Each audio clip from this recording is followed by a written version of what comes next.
First है मेरा lecture 8 है और आज मैं आपको पेटी कैश बुक का जो मैंने लास्ट टाइम इंट्रोडक्शन दिया था उसका क्वेश्चन सॉल्व करवा रही हूँ।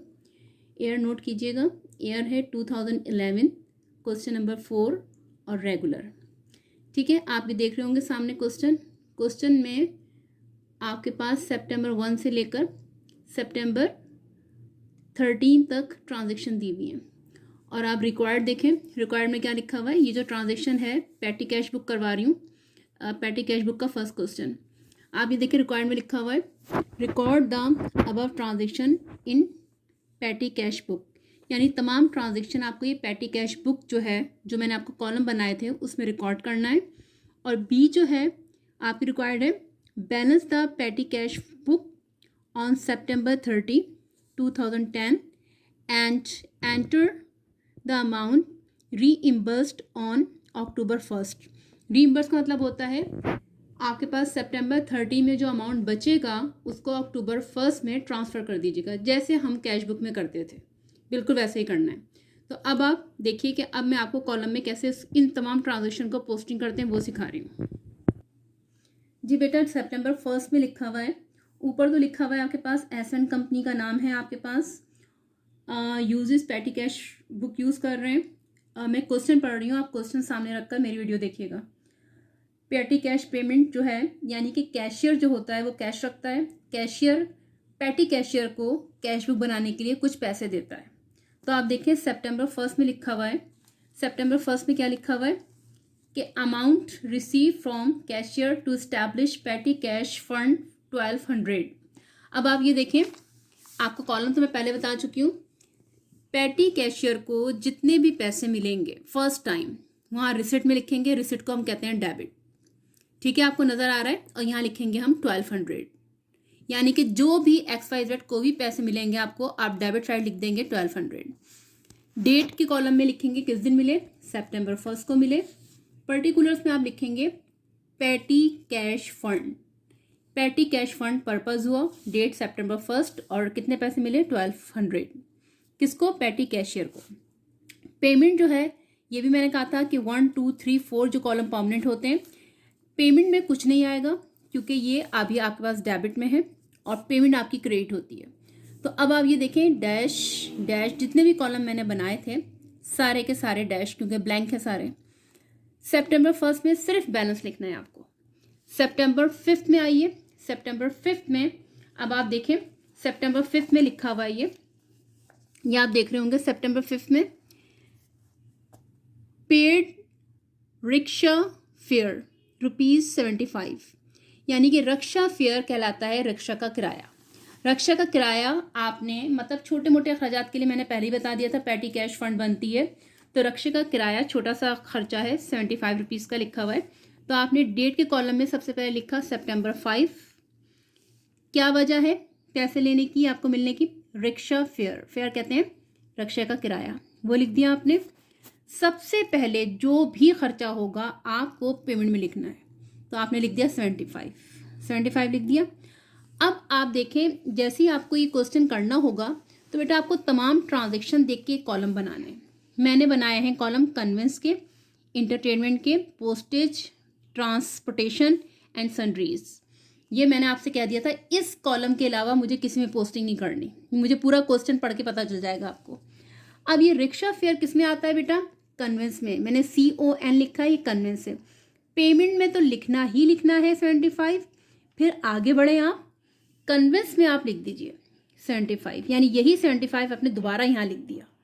ना ये एंटरटेनमेंट है, ना पोस्टेज है, ना ट्रांसपोर्टेशन है, ना सन्ड्रीज है, क्या है वो आपने लिख दिया। September 6 में देखें, September 6 में बस फेयर है, यानी कि बस का किराया। बस का किराया जो है September 6 में बस फेयर लिखा, सबसे पहले पेमेंट में 27 लिखा आपने। अब आप देखें कौन से कॉलम में आएगा 27, ये भी कन्वेंस में ही आएगा, तो कन्वेंस में रिक्शा फेयर की तरह बस फेयर भी यहाँ पर आ गया। September 8 में देखिए, September 8 में कह रहे हैं कि इंटरटेनमेंट, पेड फॉर इंटरटेनमेंट, तो इंटरटेनमेंट आपने वजह लिखी यहाँ पर। कितने पैसे हैं भाई, 137 रुपये सबसे पहले आपने पेमेंट के कॉलम में लिखा। अब ये कन्वेंस है नो, तो हम ही कन्वेंस में डैश डालेंगे। इंटरटेनमेंट है तो इंटरटेनमेंट के कॉलम में हम 137 लिख देंगे। पोस्टेज में डैश, ट्रांसपोर्टेशन में डैश और सन्ड्रीज में डैश। सिर्फ और सिर्फ इंटरटेनमेंट में लिखेंगे और पेमेंट में तो लिखना ही लिखना है। सितंबर 9 में postage and stamp, postage and stamp के लिए आया है। तो पोस्टेज एंड स्टैम्प में आएगा, यानी कि आपने पोस्टेज वगैरह, टिकट्स वगैरह और स्टैम्प वगैरह जो भी स्टेशनरी की चीज़ें होती हैं उसको कहते हैं। तो सबसे पहले कितने रुपीज़ आए, पेमेंट में सबसे पहले लिखना है 42। अब आगे सर्च करना है आपको, कन्वेंस में नो, तो यहाँ पर आएगा आपका डैश। उसके बाद इंटरटेनमेंट नो, पोस्टेज का कॉलम आपने बनाया हुआ है तो 42 जो आपने पेमेंट लिखना है इसको दोबारा यहाँ लिख देना है। उसके बाद देखें 12 में क्या हुआ है, टेलीग्राम चार्जेस, टेलीग्राम वगैरह यानी ख़त भेजने के लिए टिकट्स वगैरह जो लगते हैं उसको हम बोलते हैं। 62 सबसे पहले पेमेंट में लिखा, कन्वेंस में आएगा नो, इंटरटेनमेंट नो, पोस्टेज में आएगा ये। टेलीग्राम स्टेशनरी टिकट्स वगैरह ही को कहते हैं, तो टेलीग्राम वगैरह के जो चार्जेस होते हैं उसको भी हम पोस्टेज कहेंगे। 62 आपने यहाँ लिख दिया। ट्रांसपोर्टेशन में डैश, सन्ड्रीज में डैश। सितंबर 13 में आइए, यहाँ लिखा है TRA, इसका मतलब है ट्रांसपोर्टेशन। सितंबर 13 में जो यहाँ पर दो हैं, एक में कह रहे हैं कि ट्रांसपोर्टेशन के लिए आपने 50 रुपीज़ पे किए हैं, तो ट्रांसपोर्टेशन लिखा आपने, 50 रुपीज़ पेमेंट में लिखी आपने, लिखना ही है क्योंकि पेमेंट फर्स्ट वाले कॉलम में। तो conveyance 0, nothing, entertainment nothing, postage nothing, transportation का आपने कॉलम बनाया हुआ है तो 50 यहाँ दोबारा लिख देना है। सन्ड्रीज भी 0 यानी कि निल होगा। अब सितंबर 13 की दूसरी देखें, दूसरे यहाँ पर कह रहे हैं कि आपने कंप्यूटर रिपेयर करवाया एक, तो आपने सितंबर 13 लिखा, रिपेयर ऑफ कंप्यूटर, ये आपने रीज़न लिखा, कितने रुपीज़, 100 रुपीज़ लिखे आपने यहाँ पर पेमेंट में। अब देखें किस कॉलम में आएगा, अब देखें ना ये कन्वेंस में आएगा, ना इंटरटेनमेंट में आएगा, ना पोस्टेज में आएगा, ना ट्रांसपोर्टेशन में आएगा। अब ये किस में आएगा, तो सन्ड्रीज जो है, हम इसका मतलब ये होता है जिसका आपने नाम नहीं लिखा हुआ लेकिन फिर भी कोई खर्चा आ गया तो उसको हम सन्ड्रीज में डाल देते हैं। सन्ड्रीज का मतलब होता है छोटे मोटे जिनके हमने नाम कॉलम नहीं बनाए वो वाला। तो हमने इसका नहीं बनाया था रिपेयर ऑफ कंप्यूटर का, तो ये कभी कभी होता है, साल में, महीने में एक आध दफ़ा हो जाता है, तो उसको हमने इसमें डाल दिया। अब बेटा आपको करना क्या है, पेमेंट के कॉलम को प्लस करना है, सारे कॉलम को वर्टिकली प्लस कर लेना है, ठीक है। अब आप ज़रा नीचे वाले को गौर से देखें, मैंने आपको बताया था अब आपको बिल्कुल कैश बुक की तरह इसको भी लेजर की तरह बैलेंसिंग करनी है। पोस्टिंग आपने कर ली, प्लस करने को फुटिंग कहते हैं, वो आपने कर ली। अब सबको मैंने प्लस किया पेमेंट को, तो है 493 है, ठीक है, 493 देख 493। अब इसको और से देखें जी, 493 को आपने देख लिया। 493 मेरा क्या आया है, पेमेंट का सबमिशन, यानी कि जब प्लस किया है तमाम अमाउंट को तो 493 आया है। कैशियर के पास पैसे कितने थे, 1200। डेबिट साइड हमने लिखे हुए थे, देखें आप ज़रा यहाँ पर, इसको हमने, इस डेबिट साइड को हमने एज इट इज़ उतार दिए 1200 ये है डेबिट और पेमेंट है मेरा क्रेडिट। तो ये डेबिट हुआ लेफ्ट हैंड साइड वाला, राइट हैंड साइड वाला क्या हुआ, क्रेडिट। अब 1200 में से 493 को माइनस करूंगी तो कितना डिफरेंस आएगा, 707। तो बेटा 493 दोनों को इक्वल करना है मुझे, डेबिट क्रेडिट, तो 493 की जगह के नीचे मैंने 707 लिख दिया। ये क्या हुआ, कैरी फॉरवर्ड। इन दोनों को प्लस करें 1200 आ जाएगा।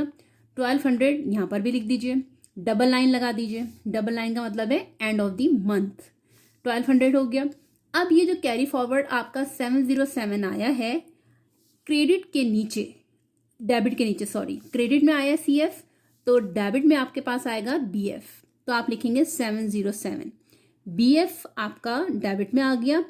और आपको याद हो तो मैंने रिक्वायरमेंट में बताया था कि रीएम्बर्स करें अक्टूबर में। रीएम्बर्स का मतलब है कितने पैसे बचे, 1200 पूरे ख़त्म नहीं हुए, 707 रुपये बच गए हैं, जिसको मैं डेट में क्या रखूँगी, अक्टूबर 1। और ये क्या लिखेंगे, रीज़न, पेटी कैश फंड। अब जिस तरह आपने सितंबर की बनाई थी पूरी, अक्टूबर को, अक्टूबर 1 में आपके पास 707 है, रीज़न क्या लिखेंगे, पेटी कैश फंड। ये आपकी पूरी पेटी कैश फंड बुक बन चुकी है और इसमें थोड़ी सी चेंज आएगा, मतलब कॉलम का अकॉर्डिंग टू क्वेश्चन, वरना तो ये आपको इसी तरह करना है। अगर कोई क्वेश्चन हो तो मुझसे पूछ लीजिएगा, नेक्स्ट टाइम मैं इसकी थोड़ी सी एंट्रीज या दूसरा क्वेश्चन मैं आपको सॉल्व कराऊंगी। Okay, thank you.